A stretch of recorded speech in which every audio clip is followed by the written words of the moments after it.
Right, so what you need now is your two legs and some pins. So what we're going to do is, these are the two legs. So at the top there, just make sure you've got it where the stuffing's not quite there. So you're going to attach it. Make sure that your back seam is on the back, all right? So what we're going to do is just get some pins and we're going to just attach that. Make sure that you've gone through the stuffing with the pin as well, all right? So that one's in. So do the same again with this one. So you're going to put it inside. Make sure it's gone through, when you put the pin in, it's going through the stuffing.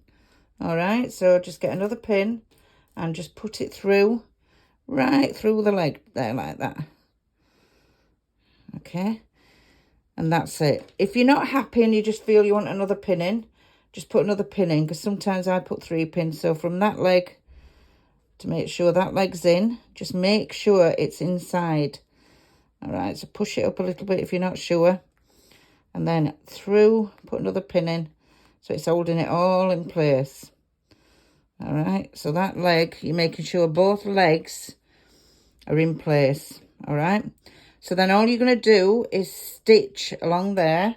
So start from one end here, from one end there. And again, you're just going to do the back stitch. So go back down.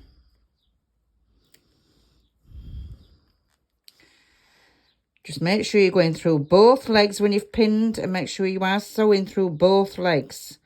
So come back up.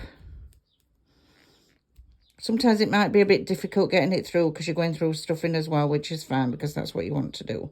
So all I want you to do, all you do now is make sure you've got both ends, the leg and the seam at the back, and just sew it all the way across.